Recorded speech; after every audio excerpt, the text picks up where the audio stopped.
मंगलम भगवान वीरो मंगलम गौतमौगणि मंगलम कुंद कुंदार्यो जैन धर्मोस्तु मंगलम सर्वमंगल मांगल्यम सर्वकल्याणकारकम प्रधानम सर्वधर्माणां जैनम जयतु शासनम जैनम जयतु शासनम। वीतरागी देव शास्त्र दिगंबर मुनिराजों का स्वरूप, उनकी महिमा, उनकी स्तुति अपन कर रहे थे। उस स्तुति में 4 परिचय रह गए। उनकी चर्चा करने के बाद समाधि मरण की चर्चा करेंगे। हालांकि यह जो 22 परिचय हैं, ये मुनीश्वरों के स्मरण करने के लिए अच्छे आधार है। समाधि मरण के समय हमें कैसी भी पीड़ा क्यों ना हो, कोई हमारे समाधि का आदर ना करे, सत्कार ना करे, तो कौन सा परिचय विचारनी है वो इसमें से पढ़ के सुनाते हैं। दिगंबर मुनिराजों को एक सत्कार पुरस्कार नाम का परिचय है। सत्कार पुरस्कार का क्या मतलब है कि जो सत्कार और पुरस्कार के योग्य हैं उन्हें वैसा सत्कार पुरस्कार ना मिले। आपको कैसा लगेगा कि एक सत्यवादी था, वह खड़ा रह गया, उसे हारा हुआ बता दिया गया, उसे झूठा बताया गया, और एक जो सरासर झूठा था उसको सत्य बताया गया, तो कैसा लगेगा आपको? आपको भी लगता होगा, देखो भाई, कोई हमारा सम्मान नहीं करे तो नहीं करे, लेकिन अपमान तो नहीं करे। नहीं भाई, तुम हमें कुछ नहीं कर सकते, मत करो, लेकिन हमारे झूठा नाम तो मत लगाओ। यानी ऐसे कितने ही चिंतन हमें परेशान करते हैं। जब पाप के उदय आते हैं तब हम अक्सर ये चाह किया करते हैं कि लोग हमारा सम्मान करें। ये कैसे हैं दिगंबर मुनिराज? सर्व प्रकार से ज्ञानी हैं, संयम में पवित्र हैं। ऐसे समय में वे, ये तो अपन कह रहे हैं, उनकी तरह से नहीं कह रहे हैं, वे आचार्य बनने के योग्य हैं, लेकिन जब आचार्य पद दिया गया तो अन्य किसी को दिया गया, उन्हें नहीं दिया गया। वे जबकि आचार्य होने के योग्य थे। प्रवचन करने की जब जब बारी आती है तो जिन्हें ज्ञान कम है, जिनके पास उतनी अच्छी शैली भी नहीं है, उन्हें प्रवचन करने के लिए कहा जाता है, उनसे नहीं कहा जाता। आपको कैसा लगेगा कि देखो, सबको मालूम है हमें इतना ज्ञान है, सबको मालूम है कि हमारे प्रवचन में बहुत श्रोता आते हैं, तो अभी हमसे प्रवचन नहीं कराते। जब देखो जब उनसे प्रवचन कराते हैं, उनसे ये ऐसा, अब कैसा लगेगा? अपने को कैसा लगेगा? अयोग्य को योग्य कहा जाए, योग्य को अयोग्य कह दिया जाए तो कैसा लगेगा? वहां पर मुनीश्वर कैसे परिचय जीतते होंगे उसकी चर्चा करती है। समझ गए? भूमिका समझ गए? ओहो, जो महान विद्या निधि विजयी, कैसे हैं दिगंबर मुनिराज? जो महान विद्या निधि विजयी, चिरतपसी गुण अचल भरे हैं। कितने एक लाइन में तो कितने पॉइंट दे दिए बोलने के लिए। अब कौन बोले इसकी को बताओ? तिनकी विनय बचन से अथवा उठ प्रणाम जन नाही करे हैं। तिनको बचन से विनय ना करें कि बहुत महान है, बहुत अच्छे, हाउ बड़े आए, ऐसे पंडित तो बहुत देखे हमने, अब ऐसे आचरण खूब देखे हमने ऊपर पट्टी के, या तो ये बचन से ही विनय नहीं करें, अथवा निकल तो जान दी, हम तो जी बैठे। कैसा लगेगा? ये मैं क्यों कह रहा हूं? अब पहले इसको पढ़ते हैं। तो मुनि ताहा खेद नहीं मानत, और मलिनता भाव हरे, ऐसे परम साधु के यही निशि, हाथ जोड़ हम पाय परे। ऐसी सुंदर पंक्तियां हैं। अरे रे प्रभु, कैसे हैं दिगंबर मुनिराज? जगत उनके बिना ना करे। हैं कितने सुंदर, जो महान हैं, विद्या की निधि है, विद्या की निधि है, समुद्र है विद्या के, लेकिन उनसे प्रवचन नहीं कराए, औरों से कराए। संघ की बात बता रहे ना, संघ में। तो उन महाराज को इसलिए खेद नहीं आता क्योंकि प्रवचन करना कोई मुक्ति का मार्ग नहीं है। अच्छा ही हुआ मैं मौन हूं, मैं अंतर्दृष्टि करके अंतर्मुख रहूंगा। 1 घंटा उनसे प्रवचन करा रहे हैं, ये आचार्य का मेरे ऊपर उपकार है। क्या कह रहे हैं? देखो अपनी दृष्टि क्या थी उनकी दृष्टि है आचार्य बहुत ही मेरे ऊपर करुणावंत हैं। वे जानते हैं कि मैं प्रवचन करने के योग्य हूं, वे जानते हैं मैं द्वादश अंग का ज्ञानी हूं, वे जानते हैं कि मेरी प्रवचन शैली से बहुत लोग आएंगे, लेकिन उन्होंने मुझे इतने लोगों से बचा लिया। बाद में लोग बार बार मेरे से कहेंगे प्रवचन करो, चर्चा करना है, प्रश्न पूछना है। अरे साहब आपकी वाणी बहुत अच्छी है, लोग प्रशंसा करके मुझे ठग सकते हैं, अरे लोग मुझे मान के पेड़ पर चढ़ा सकते हैं। अरे ये तो गुरुदेव का महा उपकार है जो मुझे प्रवचन करने के लिए नहीं कहते और इनसे कह देते। अरे गुरुदेव की उन पर भी बहुत करुणा है, इसीलिए उनसे प्रवचन करा रहे हैं। अभी अल्प ज्ञान है तो क्या हुआ, अंदर में तो परिपूर्ण ज्ञानी है। अरे शुभसम ज्ञान का में तो क्या हुआ, वे प्रवचन करने के योग्य हैं, क्योंकि प्रवचन करने के बहाने तैयारी होती है, चिंतन चलता है, स्वाध्याय होता है, विचार होता है। अपन तो जैसे सोचेंगे जी हमारे आचार्य पक्षपाती हैं बहुत पक्षपाती हैं, हमें ऊपर ही नहीं देखना चाहते, जब देखो जब नहीं उन्हें। देखो ये पापियों की सोच है, और मुनिराजों की सोच कितनी अच्छी है? तो मुनि तहां खेद नहीं मानत, तो मुनि वस्तु स्वरूप को जानत, और मलिनता भाव हरे। हैं कितने सुंदर एक एक छंद देखो आप। अरे रे प्रभु देखो हमें आचार्य नहीं बनाया, ये हम पर महा उपकार है, क्योंकि आचार्य होना मुक्ति के मार्ग नहीं है। मुझे मुक्ति के मार्ग में तो पीछा नहीं किया, मुक्ति के मार्ग ये तो मान्यता तो उपाधि है, प्रशासन तो जिम्मेदारी है। हैं क्या कहें, क्या जिसके सिर पे जिम्मेदारी हो उससे पूछो। चलो अच्छा ही हुआ, जिन जिन की मुक्ति होती है वे साधु पद से मुक्त होते हैं, आचार्य पद से मुक्त नहीं होते। जिन जिन की मुक्ति होती है उपाध्याय पद से मुक्ति नहीं होती, साधु पद से मुक्ति होती है। आचार्य देव का हम पर बड़ी करुणा है। अपन तो जैसे सोचेंगे अरे हमें बनाने चाहिए, हैं हम इतने बरस हो गए अनुभवी हैं, हमें क्यों नहीं बनाते हैं? कि तुम नहीं समझोगे मुक्ति का मार्ग, मुनिराजों का हृदय समझना तुम्हारी बस की बात नहीं है। हाँ प्रभु अब अपने में घटाना है अपने को। समाधि हो रही है, लोग अनादर कर रहे हैं, हो मरवे के लाज बैठ गए बस। अपन तो शांत भाव, और लोग नाना प्रकार से वचनों से, अरे अब मरवे की बेला आ गई सो होश आ गया। पूरी जिंदगी देखो क्या खाओ है, पूरी जिंदगी देखो कैसे पाप करे हैं, पूरी जिंदगी देखो लोग ऐसे बोलेंगे। सुनो तुम्हें क्या करना है, यदि तुम्हें अहंकार नहीं होगा समाधि का, तो तुम सभी जीवों का जैसा नाना जीव, नाना कर्म, नाना लब्धि, नाना उनका चिंतन। अरे रे हमारा तो सबके प्रति क्षमा भाव है। दूसरों के अनादर करने से कोई हम अपना संयम रूपी रत्न नहीं फेंक देंगे, हम अपनी समाधि नहीं छोड़ देंगे। अब मैं इसके लिए एक प्रैक्टिकल बताता हूं आपको। प्रैक्टिकल, जिस दिन आप उपास करो उस दिन भी हमको एक सहानुभूति की जरूरत होती है। जैसे 2-3 दिन अपन समझ लो आज हमारा एक आसन है, और एक आसन में भी 24 घंटे का प्रयोग, 24 घंटे में एक ही बार भोजन करना है, और उसमें बिल्कुल मर्यादित भोजन लेना है। और हम भोजन करने आए और नमक का त्याग था, और नमक सब में डल गया। अब जैसे तैसे पानी और दूध बचा था, तो इतने में एक बच्चा आगे वो भी छी गया।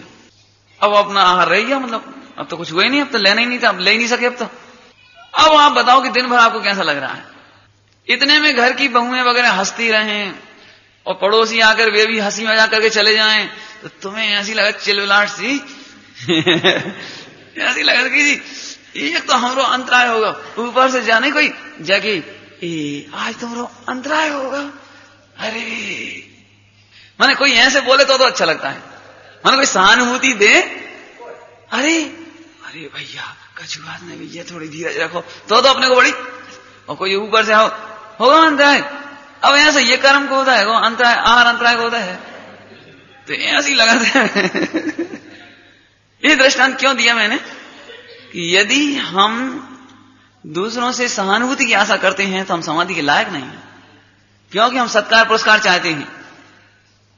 अब इन मुनीश्वरों को इसलिए स्मरण करो, वे कितने योग्य हैं, कितने तपस्वी हैं, कितने संयमी हैं, कितने ज्ञानी हैं, और तो भी जगत के जीव उनका अनादर करते हुए वचनों के द्वारा अथवा उठ प्रणाम जन नाही करे हैं। फिर से पढ़ें इसको, अब समझ में आ जाएगा। देखो फिर से सुनाता हूं। जो महान विद्या निधि विजयी चिर तपसी गुण अतुल भरे हैं, तिनकी विनय बचन से अथवा उठ प्रणाम जन नाही करे हैं, तो मुनि तहाँ खेद नहीं मानत और मलिनता भाव हरे हैं। ऐसे परम साधु के अहनिसी हाथ जोड़ हम पाए परे हैं।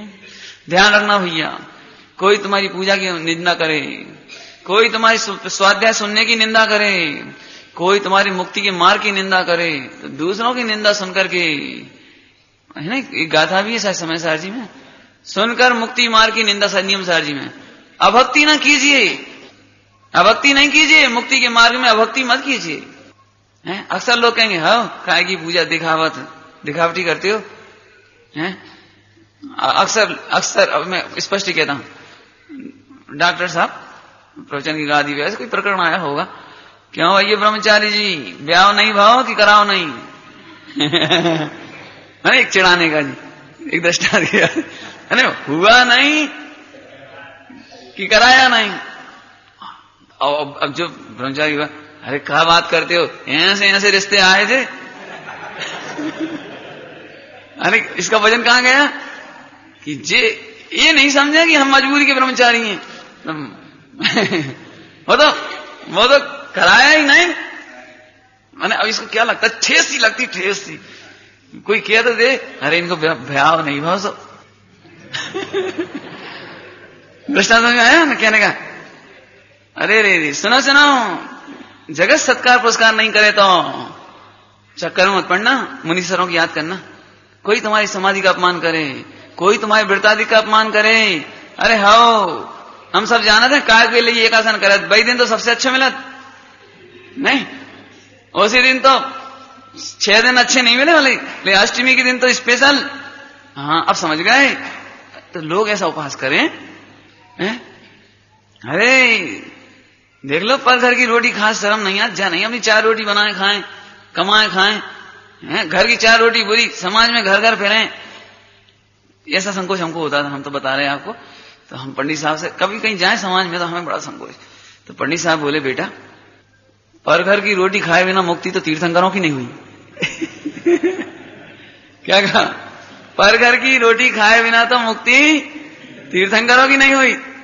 जगत के लोग यदि उपहास करें तो उनका उपहास सुन करके अपने मार्ग की अभक्ति मत करना। समझ आया? देखो भाई, ये तो ज्ञानी समझा सकते हैं बात, अपन तो यही सोचेंगे सच्ची बात है। तुम्हें सच्ची बात है, कितना बड़ा गड्ढा है घर में मालूम है कहना सरल है प्रभु। अरे रे, इस पंचम काल कराल काल में एक घर ऐसा नहीं है जहां संयम की अनुमोदना होती हो और जहां संयम की सुरक्षा होती हो, लोग संयम की अनुमोदना करते हो। अरे रे, हमारे घर में भैया बहन है, भाई हैं, अरे भैया हमने तो ऐसी मर्यादा से रहते हैं, कदाचित चित्त को ठेस नहीं पहुंच जाए। बताओ कितने घर होंगे ऐसे जहां संयम की अनुमोदना होती हो, आदर होता हो कहने का मतलब ये है, इसलिए जगत जन यदि उपहास करें तो भी अपने एक बहुत अच्छा पाठ है, तो भी खेद खिन्न न होवे मेरा चित्त, ऐसा कुछ पाठ है। देख नग्न तन यदि उपहास करें जगत, पास न होवे मेरे वित्त माने धन, तो भी मेरा कभी खेद खिन्न न होवे चित्त, ऐसा पाठ है कोई। हम तो भूल जाते हैं, पाठ मेरे को याद रहते नहीं ज्यादा, मिल जाएंगे देख लेना बाद में। अगला प्रज्ञा परिचय। प्रज्ञा परिचय में क्या है, अब देखो प्रज्ञा परिचय, तर्क छंद व्याकरण कला निधि आगम अलंकार पढ़ जाने। कैसे हैं? इतनी ज्ञानी हैं। प्रज्ञा माने ज्ञान, जाकी सुमति देख परबादी, बिलखत होए लाज उर आने। जाकी सुमति माने जिनका सम्यक ज्ञान देख करके, जिनका विचक्षण ज्ञान देख करके अन्य मतावलंबी तो लज्जा आती है उन्हें, भाई इनके सामने क्या बात करें, इनसे क्या बोले, इस समंत भद्राचार्य के सामने हमारी हिम्मत नहीं है, इनसे हम कहा कि अकलंक देव, अरे भैया इनकी बुद्धि के आगे हम क्या बोले, इनसे क्या चर्चा करें, क्या बात करें। जाकी सुमति के आगे हैं परवादी, देख परवादी बिलखत, बिलखते हैं ये भैया उनसे बात हमने, हमारी बस की नहीं है। बिलखत होए लाज उर आने, जैसे नाद जैसे सुनत नाद के हरि का, बन गयंद भाजत भय माने। सिंह की आवाज सुन के सारे बन के भाग जाए इधर उधर। सिंह हाथी वगैरह तो यहां से नहीं तनक तो रुक जाओ, दौड़ लगाते हैं, दौड़ भाग जाते हैं। ऐसे ही है, हे राजन मैं, हे शार्दूल विकीर्णतम क्या है वो, मैं एक शार्दूल की भांति, सिंह की भांति विचरण कर रहा हूं। क्या गजब देखो, ऐसी महाबुद्धि के भाजन, भाजन माने पाठ, ऐसी महाबुद्धि के भाजन, पर मुनि समदरंच न ठाने। इसका नाम प्रज्ञा परिस है। मुनिराज जिनको बहुत ज्ञान है, और दूसरे मुनिराज शिवभूति हैं, और शिवभूति सीनियर हैं, सीनियर समझिए, अपने से पहले दीक्षा ली है, इन्होंने बाद में दीक्षा ली है, तो अभी उन्हें प्रणाम करते समय ये नहीं लगता ज्ञान तो कच्छु है नहीं है, 4 अक्षर तो जानन नहीं है, ऐसा नहीं लगता, ऐसा नहीं लगता। इसका नाम प्रज्ञा परिसर जीते हैं। अब अपनी ईमानदारी से सोच लो जरा, हम दूसरों को प्रणाम करते समय 2 अक्षर हाथ नहीं, काली अक्षर भैंस बराबर, बस जरा सो संयम ही तो ले लो, मुनि दीक्षा ही तो ले ली, नमोस्तु कहा कहें, अंदर अंदर तो ऐसी लग रही अपने को, उनको नहीं लगता। इसका नाम प्रज्ञा परिचय का विजय है। मालूम है, जो मुनिराज भले बिल्कुल ज्ञान ना हो, शोभसम ज्ञान ना हो, पंडिताई का ज्ञान ना हो, अब हमसे पहला दीक्षा ले ली है और हम बिल्कुल 2 दशांक के ज्ञानी हैं, तो अभी आहार की चर्या के लिए निकलेंगे तो पहले आप पधारो, पहले आप पधारो, बैठने की बारी आएगी तो पहले आप विराजो, सैया सैया सैन की बारी आएगी तो ये 2 दशांक के ज्ञानी उनकी सैया की व्यवस्था करेंगे।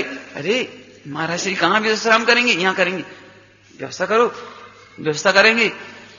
वे जिन्हें कुछ नहीं आता था, शिवभूति मुनिराज कुछ याद नहीं था, समाधि कराने के लिए उनकी मलमूत्र शुद्धि करनी पड़े तो ये करेंगे, कोई दिक्कत नहीं है।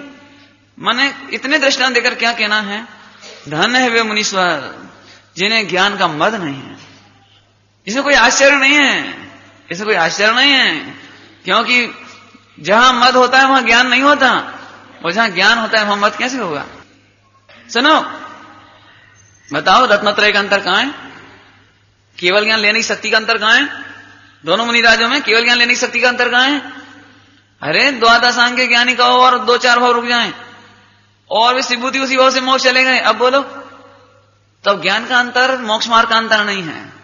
वाचन शैली, प्रवचन शैली, भाषा शैली, ये कोई मोक्ष मार्ग का अंतर नहीं है। उनकी दृष्टि तो मुक्त आत्मा पर है, उनकी दृष्टि भी मुक्त आत्मा पर है, तो दोनों बराबर है कि छोटी बड़ी। अब मत क्या करें बताओ। नहीं, ये तो अपन सोचते हैं इन्हें बहुत ज्ञान है, इन्हें बहुत ज्ञान, इन्हें कच्छु नहीं याद है। ये भी हमें सीखने के लिए बात है। हमारे लौकिक जीवन में भी कभी ऐसा नहीं लगे। 8 वर्ष का बालक, अरे क्या कहें, 8 वर्ष के बालक ने दीक्षा ली, उन्हें देख करके 1 लाख वर्ष की उम्र वाले छुल्लक जी को विकल्प आया कि अरे हम अभी तक छुल्लक ही 1 लाख वर्ष हो गए। देखो 8 वर्ष का बालक मुनि दीक्षा ले रहा है। एकदम अंदर से भावना आई, परिणति टूटी, प्रभु हमें भी दीक्षा। अब वे जब मुनि दीक्षा लेंगे और 8 वर्ष के बालक ने मुनि दीक्षा ली तो ये कैसे लगेंगे, 1 लाख वर्ष की उम्र वाले तो वृद्ध लगेंगे, बड़े लगेंगे। लेकिन समाज में कहीं व्यवहार करना पड़े, समाज में कहीं आना जाना पड़े, तो वे उस बालक के छोटे मुनिराज को नमस्ते पधारो, अपने कैसा लगेगा, ये इतनी बड्डी, इतने से के सामने। अब यही तो देख, इसीलिए तो तुम इच्छा दृष्टि हो कि तुम शरीर देखते हो। धन है मुनि सर, अरे रे, मनुष्य का सच्चा जीवन है तो चारित्र से उसका सच्चा जीवन शुरू होता है। मनुष्य का सच्चा जीवन है तो संयम का जीवन सबसे बड़ा जीवन है। ये कोई जीवन है हाड़ मास का? संयम का जीवन। और हमसे पहले उस 8 वर्ष के बालक ने संयम धारण किया है, वे बड़े हैं। अपन किसको बड़ा देखें? ईमानदारी से सोचना प्रैक्टिकल करके। इसलिए 22 परिचय बड़े सुंदर है। प्रज्ञा परिचय की विजय हुई। ऐसा नहीं लगता। हमसे पूछो, हमसे उनसे क्या पूछ रहे, हमें मालूम है। अरे रे, तो प्रज्ञा परिचय हार गए। ये तो पढ़ना बहुत सुंदर सुंदर, इनपे तो हमारे यहाँ तो बहुत आनंद आया। यानी समझ लो करीब 60-70 घंटे लगे होंगे इसमें। इतनी चर्चा हुई होगी इसमें कम से कम। बहुत सुंदर। देखो आगे, अज्ञान परिचय। अब देखो अज्ञान परिचय। अज्ञान माने मिथ्या ज्ञान नहीं, अज्ञान माने मिथ्या ज्ञान नहीं। लेकिन अभी तो इनकी तरफ से बात ही, इन्हें केवल ज्ञान है, इन्हें बड़ा ज्ञान है। अब इनकी तरफ से बात चल रही है, इन्हें ज्ञान उतना नहीं है, उन्हें उतनी सेल नहीं है।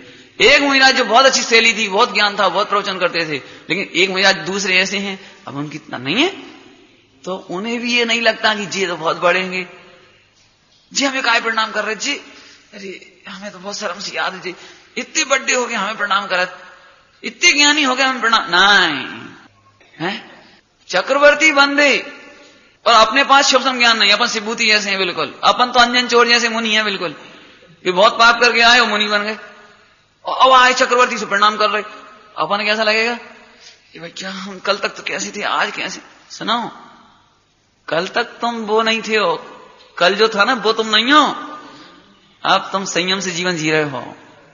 चक्रवर्ती बंदे तो ये नहीं लगता अरे इतना बड़ा राष्ट्रपति प्रणाम कर रहा है, अरे अरे भैया इतने बड़े राजा, इतने बड़े सेठ, इतने बड़े समाज के अध्यक्ष, बड़े हैं जी बड़े हैं कि हम बड़े हैं, हम बड़े मुनि। क्या लिखा है? आहा, मुनि सकल व्रति बड़ भागी। बड़ भागी कौन है? राष्ट्रपति। मुनिराज के मुख से कभी नहीं निकलता है ऐसा अरे बड़े भागशाली हैं, राष्ट्रपति हैं, राष्ट्रपति बड़े भागशाली जी, बड़े भागशाली हैं, राष्ट्रपति बड़े भागशाली हैं जी, प्रधानमंत्री बड़े भागशाली हैं, और जो फला के अध्यक्ष जी बड़े भागशाली हैं। अरे चक्रवर्ती बंदे हैं तो अंतर में भाव नहीं आता कि ये चक्रवर्ती है। अरे यदि देखा ही जाए तो दिगंबर मुनिराजों के दृष्टिकोण से यदि व्यवहार से कहें तो करुणा का पात्र है। अरे एक भगवान आत्मा सिद्ध होने के लायक होकर के समाज के प्रपंच, समाज की व्यवस्था, देश की व्यवस्था में लग गया है। अरे अपने तत्व को देखा होता, आत्मा की सामर्थ्य देखी होती, रत्नत्रय संभाले होते और मुक्ति पाता। तो हमें तो इसकी राजेश्वरी से नरकेश्वरी दिखाई दे रही है। राजेश्वरी से नरकेश्वरी, आज ये राजेश्वर दिखाई दे रहे हैं। इतने बड़े देश के स्वामी, राजा और क्या राष्ट्रपति दिखाई दे रहे हैं, प्रधानमंत्री दिखाई दे रहे हैं, चक्रवर्ती दिखाई दे रहा है। अरे यदि ये राज करते चला गया तो राज करने में कितना छल प्रपंच हो, उसके फल में नरक चला जाएगा। अब मैं पूछता हूं वो बड़भागी है? अब सोचिए बड़भागी है। इसलिए दिगंबर मुनिराजों के मुख से कभी प्रशंसा नहीं निकलती, बहुत बड़े हैं, जगह तो बिठाओ, आओ बुलाओ, क्यों नहीं निकलती जी? बड़े भागी नहीं है। अभी तो ये व्यवहार की भाषा में कहें तो हतभागी हैं। अच्छा खासा सब शासन पा करके भी आत्महित नहीं करना, ये हतभाग है। समझ आ रहा कुछ? अज्ञान परिचय। इसलिए ये नहीं लगता कि इतना बड़ा कोई प्रणाम, ऐसा नहीं, ये तो लौकिक दृष्टि है। ये बहुत बड़े गायक हैं, ये रेडियो पे गाते हैं, ये बहुत बड़े नाटककार हैं और इनकी बड़ी ख्याति है, वो बहुत पैसा वाले हैं। हमारे पंडित साहब तो कहते हैं, लोग बड़े उससे आते हैं, साहब बहुत बड़ी पार्टी आई है प्रवचन सुनने, आज तो आप जरूर करो, बहुत बड़ी पार्टी। तो उनका मन ही नहीं होता प्रवचन करने का। वे कहते हैं भैया जितनी बड़ी पार्टी उतने बड़े पापी। बिना पाप के परिग्रह इकट्ठा नहीं होता भाई, बुरा मानने की बात नहीं है। बिना परिग्रह के बिना पाप के परिग्रह इकट्ठा नहीं होता। और पाप के बल पर यदि हम बड़ा माने तो हमें अनुमोदना का दोष आएगा। तो हम जो अपरिग्रह की भावना भा रहे हैं, जो हम महाव्रत की भावना भा रहे हैं, उसमें दोष आएगा है। इसलिए धन्य है दिगंबर दृष्टि जिसमें परिग्रह की महिमा नहीं और परिग्रह के बल पर किसी की महिमा नहीं। क्या गजब! देखो एक तरफ क्या दशा है, अपन क्या सोचते हैं, मुनिराज क्या सोचते हैं। देखो कितना सुंदर।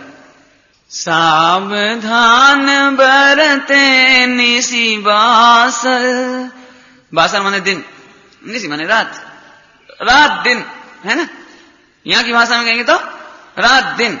सावधान बरते निशिबाशर, संयम सूर परम बैरागी।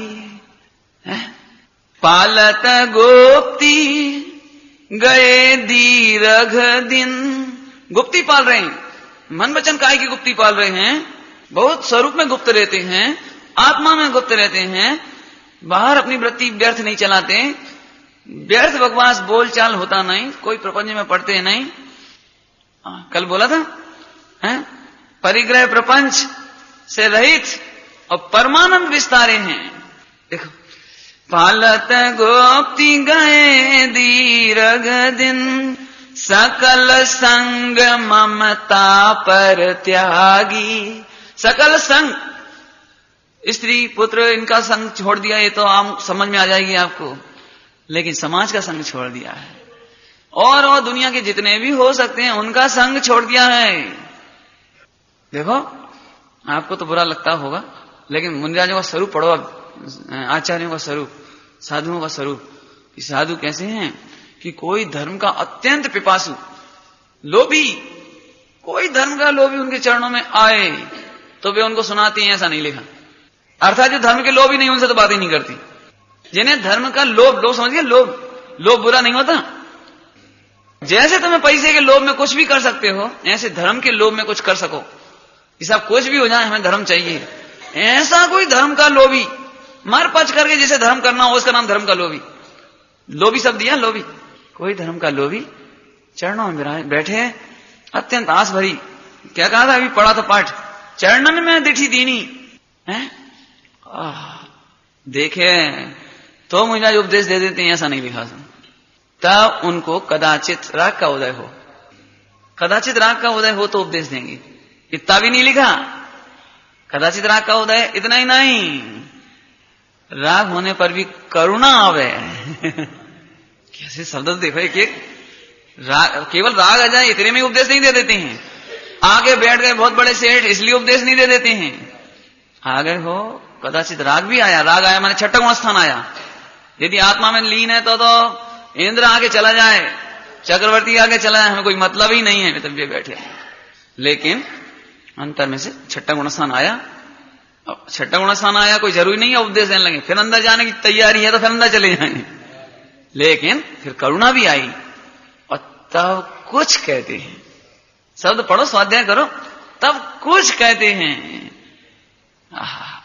और जो कुछ कहते हैं ना, उसे सुनते ही सम्यक दर्शन हो जाता है। उसे सुनते से ही जीव निहाल हो जाता है। देखो कितना सुंदर। पालत गोप्ती गए, गुप्त स्वरूप गुप्त, निश्चंति नित्यम। अमृतचंद्र आचार्य का इसमें क्या कर्तव्य है, ऐसा है स्वरूप गुप्तस। पालत गोप्ती गए दीर्घ दिन, सकल संग ममता पर त्यागी। अवधि ज्ञान अथवा मन पर केवल रिधि अजहु न जागी। अपने को क्या लगता है, इतनी तपस्या कर रहे हैं तो अब एक आध रिद्धि तो प्रकट होने चाहिए। अरे अब इतनी तपस्या कर रहे, इतने गुप्त रह रहे, इतने हम उपसर्ग और परिचय जीत रहे, और अभी तक केवल ज्ञान नहीं हुआ। इन्हें तो जरा में होगा, उन्हें अवधि ज्ञान होगा, और उन्हें मना परे ज्ञान। समझते हो अवधि ज्ञान मना परे ज्ञान है, उनका इतना ज्ञान हो गया, और हमें काहे नहीं हो रहा। यो विकल्प नहीं करे। आहा, इतनी तपस्या कर रहे हैं तो कुछ तो रिद्धि, कुछ तो फल दिखाई दे। केवल ज्ञान नहीं हो तो मन पर्याय हो जाए, मन पर्याय नहीं तो अवधि ज्ञान हो, कछु तो। ध्यान से सुनना भाई, ध्यान से, ये सब समाधि में काम आने वाली बातें हैं। पंडित जी हम इतो पढ़त याद काहे नहीं होते, तो अज्ञान परिचय जीतो, अज्ञान परिचय जीतो। सब हम भी इतो जानत हैं। जबलपुर में एक जने मिले, वैसे आप जो बता था ना वो सब हम जानत हैं, लेकिन आपकी शैली अच्छी, हम उतनी अच्छी नहीं कर पा।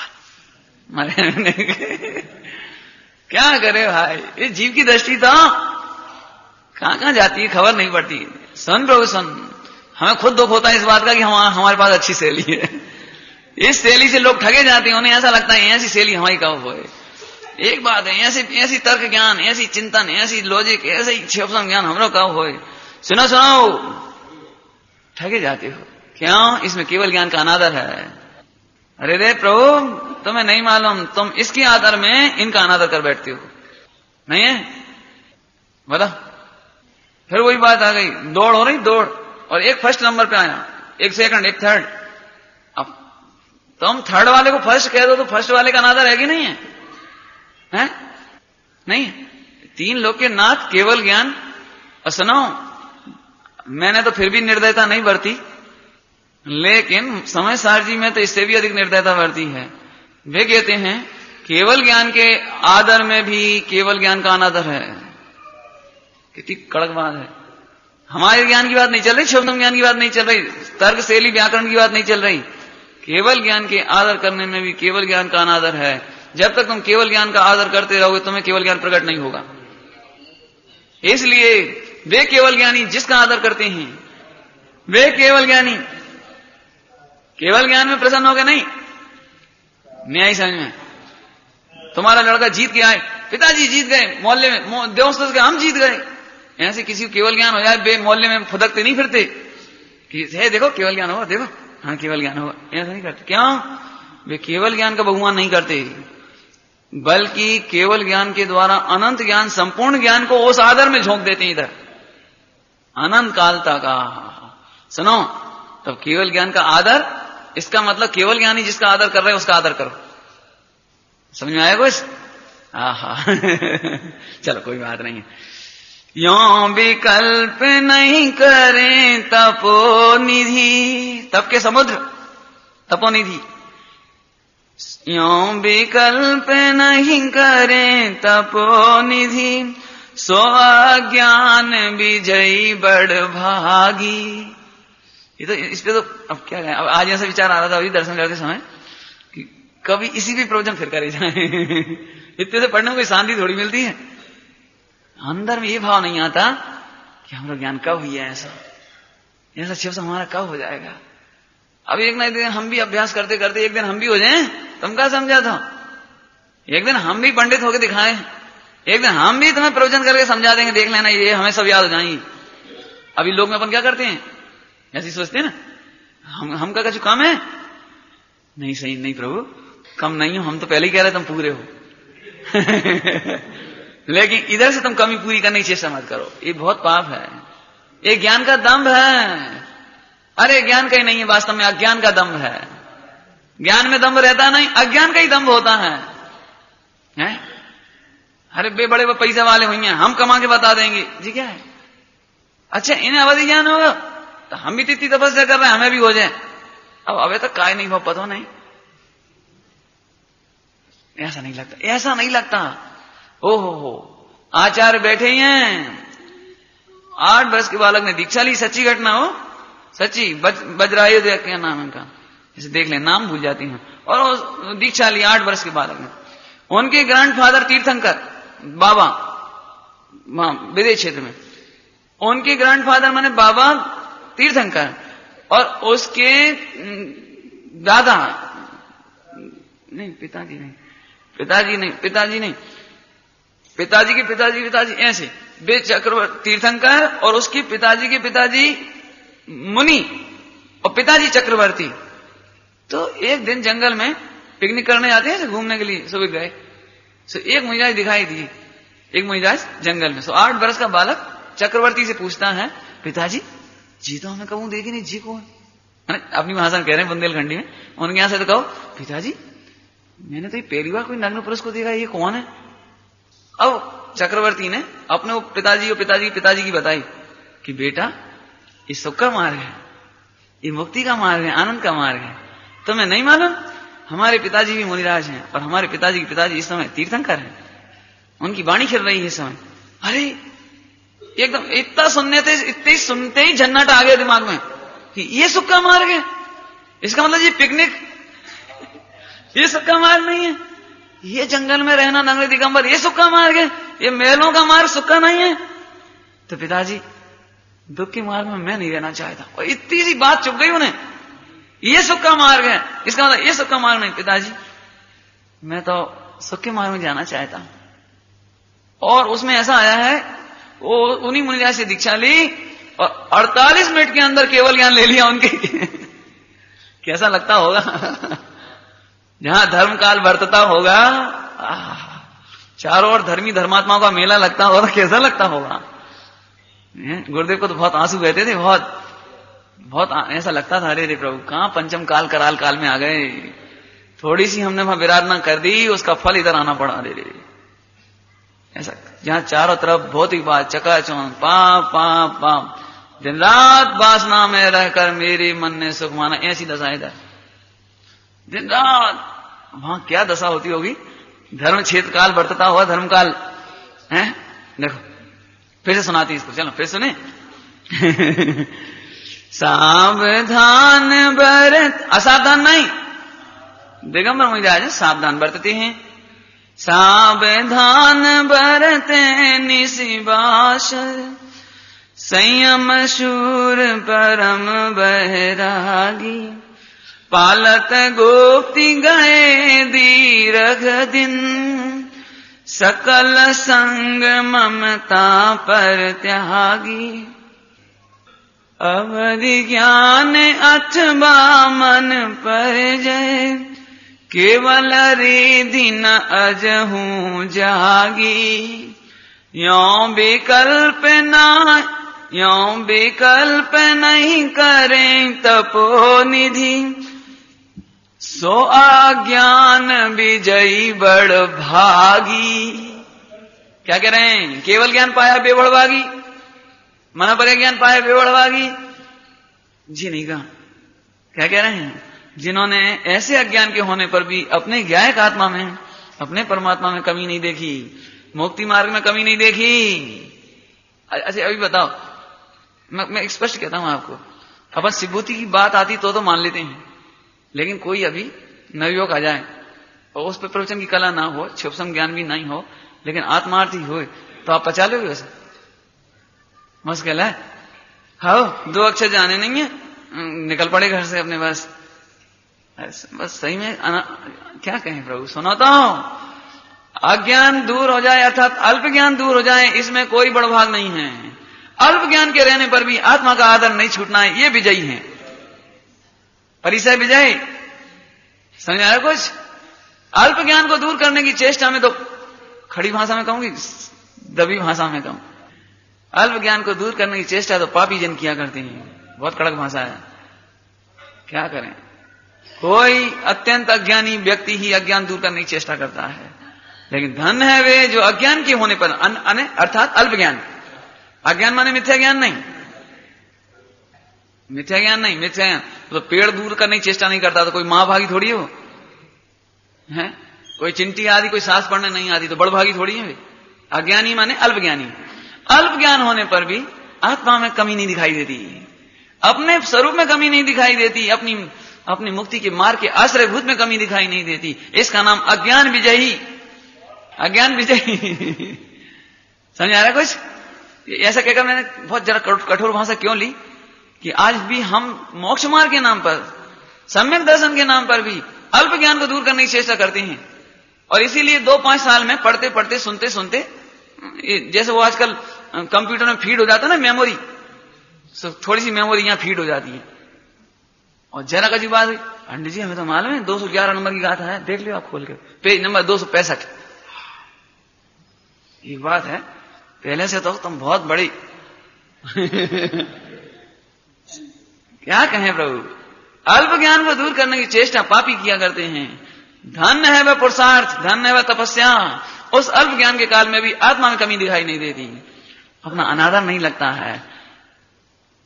अब अभी अपने को क्या लगेगा, ये अपन नहीं बता पाएंगे तो लोग क्या सोचेंगे, इतने दिन तो हो गए घर छोड़े, इतने दिन तो हो गए त्याग तपस्या करत, इतने दिन तो हो गए पढ़त पढ़त, 2 अक्षर ज्ञान नहीं है, लगाते हैं इनको मोक्ष देर से हुई है। तुम हिसाब ही लगाते रहना, अभी मोक्ष में चले जाएंगे। देखो आपको भी शिक्षा है इसमें कि आप अल्प ज्ञान के बल पर किसी को कम मत देखो, और अपने में भी कमी इसके बल पर मत देखो, इसके बल पर। सुनो, सबका क्षुप्सम ज्ञान एक सा नहीं हो सकता, सबकी शैली ऐसी नहीं हो सकती, सबका तर्क ज्ञान ऐसा नहीं हो सकता। इसलिए कभी भी अल्प ज्ञान की ओर मत देखो, सहज ज्ञान की ओर देखो। क्या कह रहे हैं? बस आवाज ज्ञान ही देखो। ये अच्छा भजन बताया इन्होंने।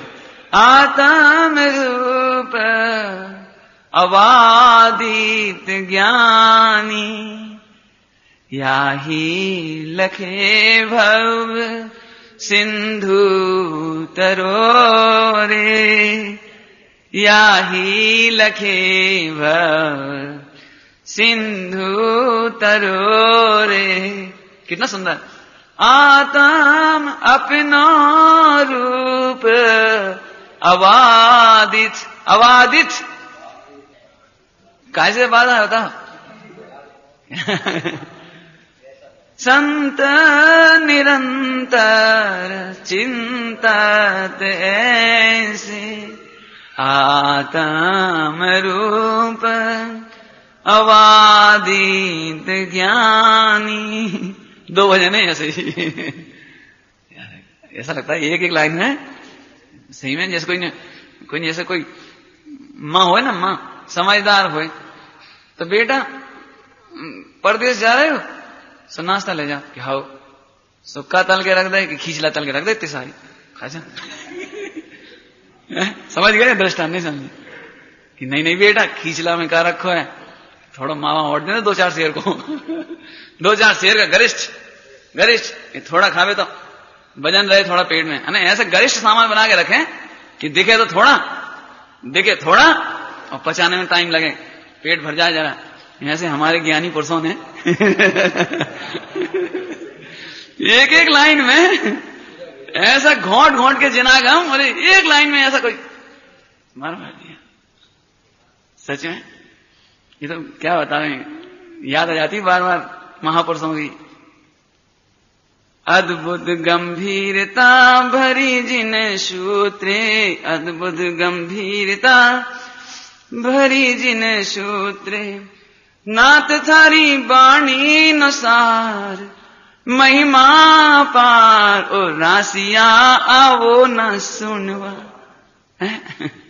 एक एक अक्षर में तो, ऐसे शब्दों में तो अद्भुत गंभीरता भरी जिन सूत्रे।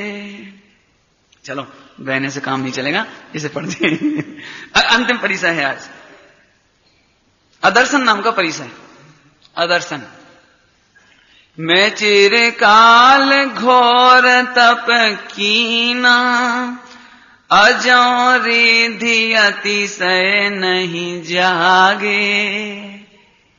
इतना मैंने घोर तपस्या की है, अजऊ माने आज तक रिद्धि नहीं हुए, अतिशय नहीं हुए हैं। तप बल सिद्ध होत सब सुनयत, सो कछु बात झूठ सी लागे। हैं? हमने ये बात सुनी है, तप बल सिद्ध होत सब सुनियत। हमने सब जगह ये सुनी है कि तप बल से बहुत रिद्धियां प्रकट होती हैं। तो इतना तप कर रहे हैं, जब बात कभी झूठी सी लगती है। क्या कहते हैं, जरा अपन पूजा पाठ कर रहे हो 10-25 बरस से, और अपनी दुकान में छापा लग जाए, अपने घर में चोरी हो जाए, अपने घर में पाप को उदा जाए, अपने घर में मोड़ा मोड़ी बीमार हो जाए, धर्म में सत्य नहीं है। क्या? एक सच्ची बात है, पंचम काल में धर्म में भी सत्य नहीं रहो। वाह वाह वाह, बहुत बढ़िया। सुना, ऐसे हमने सुना है कि तब बल सिद्ध होता है। तुमने भी ये सुना है कि मंदिर में, धर्म में, पूजा में, पाठ में बड़ो पैसा आते हैं, छोरा छोरी बढ़िया रहते हैं। सुनो सुनो। हाँ ये गलत है, कह तो रहे हो लेकिन विचार ना इधर से। क्यों? ये परीक्षा तो तब होगी आपकी परीक्षा जब कभी तुम्हारे पाप का उदय आ जाए। अक्सर अपन कहते हैं, बता हमने क्या बुरा करा, हम इतने अच्छे प्रवचन सुनाते हैं, हमने क्या बुरा करा, बेलो हमारी बुराई कर रहे बता ली। अरे लेकिन करेंगे भैया, करेंगे। तुम पहले ही सावधान रहो। मुनिराजों का विचार करो, अदर्शन परिचय है। मैं चिर काल घोर तप कीना, कोई अपराध कीना, पाप कीना नहीं। मैं चिर काल घोर तप कीना, अजो रिधि अतिशय नहीं जागे, तब बल सिद्ध होत सब सुनयत, सो कछु बात झूठ सी लागे, यों कदापि चित्त में नहीं चिंतत। दिगंबर मुनिराज इतनी घोर तपस्या करने पर भी ऐसा चिंतन नहीं करते। सच्ची बात है, पंचम काल में तप में भी दम नहीं रही, रत्नत्रय में भी कछु नहीं रहा, देख लो। यों कदापि चित्त में नहीं चिंतत, समकित शुद्ध शांति रस पागे। शब्द तो इतने अच्छे हैं, इनका तो क्या व्याख्यान हो बढ़िया है। समकित शुद्ध, समकित माने सच्ची श्रद्धा है। अब किसकी श्रद्धा? सच्ची श्रद्धा। आप रूप में, आप रूप पर द्रव्यंते भिन्न, आप में रुचि, सो सम्यक भला है। पर द्रव्यंते भिन्न, आप में रुचि। यहीं की भाषा में कहें तो रिद्धियों की रुचि ये मिथ्यात्व, और रिद्धियों से भिन्न अपनी रुचि, सो समकित, समकित शुद्ध शांति रस पागे। देखो, वैसे मैं आलोचना नहीं कर रहा हूं, ये तो एक स्वरूप बताना इसलिए आपको कह रहा हूं, ध्यान से सुनना। हम तो कहें भगवान हमें कहूं रिद्धि ना होए, कबू ना होए। मैं तो सोचता हूं तुम बहुत भाग्यशाली हो। हम अपने भाइयों से कहते हैं अक्सर ये बात, तुम बहुत भाग्यशाली हो कि तुम्हें प्रवचन करने की कला नहीं है, क्योंकि तुम पकड़त तो नहीं है। चुपचाप अपना करे जाओ, अंदर अंदर काम चुपचाप करे जाओ। अब हम तो चाहें कि आज मौन ले लें, पंडित जी थोड़ा सा कह दियो, थोड़ा सा आधे घंटा बोल दिया, आप जितनी ताकत हो तो ही बोल दी, मर गए। एक दृष्टांत की बात है। मैं पूछता हूं विष्णु कुमार मुनिराज को रिद्धि नहीं होती तो उन्हें पद छोड़ना पड़ता? नहीं, पद छोड़ना पड़ता, जाना पड़ता उन्हें। जैसे और इतने मुनिराज विचर रहे थे, किसी को विकल्प नहीं आया शास्त्र मुनिराजों की रक्षा करने का। अब लेकिन इनके पास रिद्धि थी, सोई तो जाना पड़ा। इसलिए हमने तो ये सीखी है कि रिद्धि नहीं हो सो बढ़ गया। क्यों? अभी मैं दृष्टांत है, मैं हाथ देख लेता हूं, बिल्कुल सही सही, बिल्कुल सही, हाथ देख लेता हूं सही सही बिल्कुल। अब मुश्किल है, अब थोड़ी बैठ सकते शांति से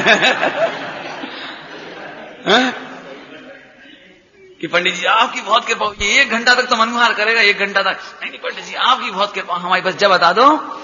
क्यों? अब मैं दृष्टांत ही दे रहा हूं कि हमारी बचिया हीराई बा कहां गई। अरे सन प्रभु सन, ये रिद्धियों का दुरुपयोग है। क्या कहें? आहा, क्या है वो? पर नहीं हे बोधि रिद्धियां प्रगट जिन्हें। मुनिराज है ना, मुनिराज। हे बोधि रिद्धियां प्रगट जिन्हें, पर लक्ष्य नहीं उन पर जिनका, पर नहीं प्रयोग करें जिनका, निज ख्याति लाभ पूजा हेतु, उन सम जड़ वैभव ठुकराऊं, तब होते बेमुक्ति से तू। दिगंबर मुनिराज हमारे लिए मुक्ति में निमित्त कब होते हैं? कि जैसे उन्होंने जड़ वैभव ठुकरा दिया, ऐसे ठुकरा दो। हे बोधि रिद्धियां प्रगट जिन्हें, पर लक्ष्य नहीं उन पर जिनका। हमें तो सही में ऐसा लगता है, पहले तो कहूं रिद्धि होए नहीं, और होए तो कभी बताओ नहीं, बताओ नहीं। ठगाना होए, लुटना हो, पिटना होए तो बताओ। यदि तुम्हारे पास हीरा हो 10 करोड़ का, तो मूरा का ये जो किया, देख देख देख, मरेगा ही वो, मरेगा ही, कोई छोड़ने वाला नहीं है। देखो वो तो समझ में आ जाती है वो हीरा वाली। अपने कोई कला आ जाए, थोड़ी बहुत देख के सीख जाओ, बता दो, कभी 3 काल में मत बताओ। अरे प्रभु, क्योंकि मुनिराज जानते हैं निमित्तों से कार्य नहीं होता। कोई हम इसको कोई बता देंगे सो काम नहीं हो जाएगा। अभी एक सच्ची घटना है, ये बहुत महिमा करता था एक आदमी, अभी करता था, अभी भी करता है वो अपनी महिमा। पंडित जी मैं व्यंतरों से बात करता हूँ, ऐसा ऐसा ऐसा। तो मैंने कहा एक काम बताओ। तो वो मुझे, अब अपन तो इस मार्ग में ना, तो अपने पास आ गया, पंडित जी मुझे मालूम है इस जगह पर 7 हाथ नीचे प्रतिमा है पारसनाथ भगवान की, है तो खोदे कल। हाँ अभी नहीं खोदो, व्यंतर कह रहे हैं बाबू काल अभी दूर है। मैंने मर गए। तो तेरे ऐसे व्यंतर से क्या फायदा हुआ? क्या फायदा हुआ कि जब निकलेगी जब ही निकलेगी। उस व्यंतर के ज्ञान से क्या फायदा हुआ कि जो निकल आई, जो जमीन में है और पैरों के नीचे आ रही है, तो फिर ऐसे ज्ञान से क्या फायदा? अरे तुम कह रहे हो कि है तो खुदवाए ना, क्या दिक्कत है, कौन रोक देगा? नहीं नहीं वो व्यंतर ने जो कहा अभी इसका काल नहीं आया है, काल आएगा। तो फिर मैं ऐसे व्यंतर से क्या फायदा हुआ जब काल में ही काम होना है? तो जब स्वकाल में ही काम होना है तो ऐसे निमित्तों से भी क्या लाभ है? डॉक्टर कहता है दवाइयां खा ली, और फिर देखो जाती जाती जाएगा। अब तुम क्या सोचते हो एकदम चला जाएगा? अच्छा जब जाते जाते जाएगा तो तेरे क्या महिमा है?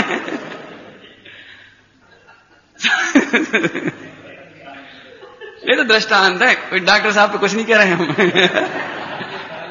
नहीं, वे भी यही कहते, नहीं कहते होंगे, माने नहीं ऐसा नहीं, ऐसे ही भैया। अरे भैया इसलिए दिगंबर महाराज अपनी रिद्धियों का दुरुपयोग नहीं करते। झूठी ख्याति लाभ पूजा लेकर के कोई अपना मनोरथ सिद्ध नहीं करते भाई। और सच्ची बात है कि सर्व संग त्यागी हुए थे, सर्व ममता त्यागी थी। काय के लिए त्यागी थी? कि हमारी दुकान नहीं चले लेकिन तुम्हारी चलवाएं, इनकी चलवाएं, उनकी चलवाएं, लो भैया हमारा मंत्र ले जाओ, तुम्हारी दुकान चलेगी। ये कोई मुनिराजों की शोभा नहीं है। समझ में आया कुछ? अरे रे एक अपना व्यापार छोड़ के हजारों लाखों का लोगों का व्यापार और शुरू हो गया, और फिर कोई का घाटा हो गया तो महाराज जी तुमने कैसा मानता हो, तो हम लोग तो घाटा होगा। क्यों अपन उलायना सुने किसी का? तेरे पाप का उलायना हम क्यों सुने? सुन, तुझे असली व्यापार करना हो तो हमारे पास है जी, हैं? दिन रात व्यापार किया करती, क्या है वो? हैं? दिन रात आत्मा का चिंतन, मृदु संभाषण में वही कथन, निर्वस्त्र दिगंबर काया से भी प्रकट हो रहा। क्या अंतर्मन प्रकट हो रहा कि दुकानदारी में सार नहीं है? इसमें सार है, देखो। निर्वस्त्र दिगंबर काया से भी प्रकट हो रहा। तुम्हें सीखना हो तो जे सीख लो, और नहीं सीखना तो हमारे पास रास्ता नहीं है। पहले तो रिद्धि का कोई फायदा नहीं है जो बता दिया, और रिद्धि होए तो बताना नहीं जीवन में। इसमें सार है। अपन क्या मुनिराजों को मार्ग देखो कितना सुंदर। यों कदापि चित्त में नहीं चिंतत, समकित शुद्ध शांति रस पागे। समकित का अर्थ हो गया आत्मा की श्रद्धा, आत्मा का विश्वास, आत्मा की रुचि, शुद्ध शांति रस पागे। अब पागे का क्या कहें? देखो पागे, अब पागे समझते हो? जैसे अब समझते हो गया तो पागे सकर पारे। मैंने ऐसा पगा कि हमें सकर में, और वो जो क्या कहलाता है आटे का, ऐसा हो गया कि कोई ये नहीं लगता कि हम शक्कर खा रहे हैं, कि वो आटा का खा रहे हैं, बना हुआ बिस्कुट, जो कुछ भी आपके नाम रख देते हो उसकी। माने ऐसा नहीं लगता। एक रस ऐसा लगता है ये मानो मधुरता का पिंड हो गया है वो। ऐसे मुनिदास और आत्मा मानो दो नहीं रहे, मानो आत्मा ही आत्मा है। ये पागे, ये तो हम बच्चों को सुनाते हैं। उसमें बालवोत 3 है ना, बालवोत 3 में स्तुति, गुणगान में ही चित पगे। हे प्रभु आपके गुणगान रूपी चाशनी में, आपके गुणगान रूपी चाशनी में मेरा चित्त ऐसा पगे कि तुम में और मेरे में अंतर नहीं रहे, ऐसा लगे कि मैं और तुम हो गया हूं। क्या समझ आया कुछ? एक आकार है, क्या गजब है। आहा देखो यहां तो रस पागे समझ आ गया, शांत रस पागे। यों कदापि चित्त में नहीं चिंतत, समकित शुद्ध शांत रस पागे। सोई साधु दर्शन विजयी, ताके दर्शन से अघ भागे। उनके दर्शन करने मात्र से पाप भाग जाते हैं। तो हिम्मत कैसे पड़ गई? इनसे पूछें व्यापार अच्छा चल जाए भाई। जिनका दर्शन करने मात्र से हिम्मत नहीं पड़ती, कैसे पूछें इधर कि साहब यहां से कुछ आशीर्वाद दो कि हमारे बच्चा हो जाए। मूर्ख, तू दुकान भी नहीं पहचानता। गुरुदेव कहते थे ऐसे, तू दुकान भी नहीं पहचानता कि वीतरागी की दुकान है। तू कहां के खड़ा हो गया है। गुरुदेव बहुत दृष्टांत देते थे, मावा आता ना, मावा ऐसे, तो एक भांग का भी मावा कहलाता है, वो भांग का मावा, और एक जी इसका दूध का मावा भी होता है। सो कोई भांग का मावा मांगने के लिए दूध की मावा की दुकान में पहुंच गया, भैया मावा देना, तो उसे दे दिए, झीले हैं जी, नहीं वो भैया तुम गलत दुकान पे आ गए थे, उसे हटो यहां से। ऐसे वीतरागी दिगंबर मुनिराज, और तुम उनसे लौकिक इच्छाएं करो। तुमने भांग की दुकान समझ रखी है, क्यों पापाचार और परिग्रह की दुकान समझ रखी है। अरे रे क्या करें, जब तक स्वाध्याय नहीं होगा तो वीतरागियों से भी अपने राग का ही पोषण करेगा, और इसका नाम है नवीन ग्रहित मिथ्यात्व। सुगुरुओं में कुगुरुओं की कल्पना करना, उनसे अपेक्षा करना कि प्रभु आपके चरणारविंद जिस दिन से हमारे घर पड़े हम बहुत भाग्यशाली हैं। बोले क्या होगा, जिस दिन आपके चरणारविंद पड़े उस दिन से पैसा बहुत है। अरे तो ग्रहित मिथ्यात्व है। और सुनो, कदाचित दिगंबर मुनिराज तुम्हारे घर में पधार जाए और धन वैभव मिल जाए तो हमें इसमें कोई विस्मय नहीं है, इसमें कोई विस्मय नहीं है। अरे जिनके चरणारविंद की कृपा से तो मुक्ति मिलती हो, पैसे में क्या दम है। तेरा एक रोग दूर हो गया उनकी चरणारविंद की कृपा से, उनके चरणों की धूल मस्तक पर रखने से यदि तेरे रोग दूर हो गए, इसमें क्या आश्चर्य है। यहां तो जन्म मरण का रोग मिटता है।